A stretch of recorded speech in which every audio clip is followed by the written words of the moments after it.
The blue side of Merseyside is about to become a little greener as they have been bought by previous Arsenal owner. Did you like that intro? Previous Arsenal stakeholder, an Iranian billionaire has bought a 49.9% stake in Everton. Now, this is an interesting fact. Do you know how much Everton was technically, according to reports, bought for in 1999? 1999? Let's go with £200 million. You need to remove an O. 20 million pounds. 20 million. Right, now that's not bought the whole club, but that's bought majority It's also stake. not an O. It's a zero. Yeah, remove a zero. Yeah. Zero. It's not 20 pounds. Is it not? Gotta remove an O. Gotta remove an O. I was trying to be hip and remove the zero from it. Just remove the O. Either way. I'm cool. I'm going to use Jason Rumour's term. Regardless, the question that this is going to pose, does this mean that Everton can finally step up to the plate? Now, historically, they haven't step up to the plate of the big guns financially. Regardless, the question becomes, is Everton going to be, like, Iranian? Is it oil money? It's whatever it comes from, it's a lot of it. Because that's what Man City was. Yeah, Man City were bought by oil almost barons. like oil money in royalty, I believe. Prince, whatever. Don't know the logistics of it, but there was a lot of money bought in there. Okay. So, I mean, like, I'm talking about step up to the plate in terms of, like, they just broke the bank of their historic signing in terms of how much money they spent last year when they bought Lukaku for like 26 million. And it's working out really well. Yeah, Lukaku's had a great season. Good back four. It's an interesting question because Everton so when Manchester City came to money, they were the noisy neighbours to Manchester, but never really had success. When Chelsea came to money, they had success previously. They kind of built a foundation very similar, in my point of view, to Everton. They've built successful foundations based on squad structure, based on being a hard team to beat.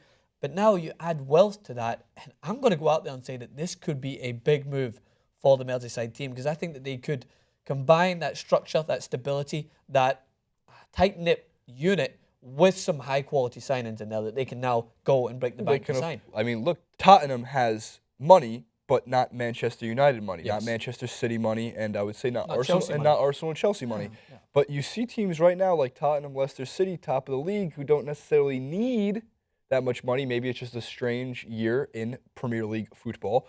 Regardless, I think you're right because, one, they made a good signing in Lukaku. It's not just having the ability to open your checkbook and sign away as much as you want. It's being able to do it smart. Yes. And a Lukaku signing is a good signing. Keeping John Stones, good signing. Good holding of a player. It also shows that they can compete. Everton, I think, is 8th-ish on the table right now. They're in that mid-tier playing for a Europa League spot, which for them is a big deal. But maybe next year, put some money on them making a top 4. They had a run at the Champions League. Be kind of awesome. Probably get good return of money on that too. Yeah, they will. Bet on Everton. They had a run at the Champions League a couple of years ago when they were fighting for that spot. And they've consistently been going back and forth with Liverpool. Liverpool often considered the biggest team in Liverpool. Nonetheless, Everton, combined with some financial firepower and smart spending, I think the key to this is to keep Roberto Martinez at the helm, guiding the ship, because what happened often, you see with Chelsea, is their turnaround wasn't as fast as they expected. So what did they do? They had Ranieri, who was considered the Tinker Man. He had so much, a huge amount of weapons in his arsenal that he didn't know which gun to go with. So he was changing things around, and then they ended up going with Jose Mourinho, which was a successful decision because they ended up winning the Premier League. But I think Roberto Martinez is a great manager to have in this position of power. And I think with him guiding them through his maturity and the signings that he's already went with, combined with more money, they could be a team to rival. And the one point I wanted to make that you just hit there is, I honestly don't think this is a one-off in the Premier League. Yes, Leicester and Tottenham being at the title race is rare. But each team, as well as them getting a little bit worse this season, we are seeing so many more teams step it up. I talked about Stoke at the start of the season, how everyone should watch out for them. I'm going to stand by my opinion and watch them next season, potentially trying to fight for top 5. Talked to my friend about this and said that the gap between the difference between top 4 and everyone else is getting so small. And things like this for Everton are only going to help bridge that gap. And that's why I love the Premier League, because trust me, this is not just going to be, for me, this is not going to be a one-off. You're going to see the Leicesters, well, Leicester were rare, but I'm still Tottenham.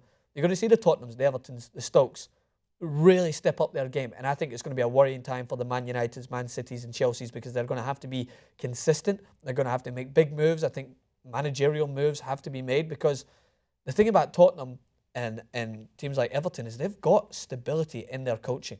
they've got Roberto Martinez and Pochettino and managers that really, they don't take things for granted. They're not coming in expecting big giant signings and big moves straight away. They build it gradually. That's why I think the fruits, Tottenham are experiencing the benefits of their patience with Pochettino, because he never went through the glorious times all the time.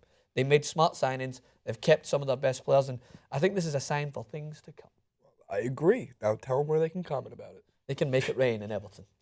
Make it rain and see who you can sign. So let us know who Everton should sign in the summer. Do you think this is going to be a big, there's my pie going, a big distinctive move in the history for the blue side of Liverpool? Let us know. Hit us up on Twitter at TOG Sports, at Francis_Maxwell, at JasonRubin91, and at Bruno Maxwell.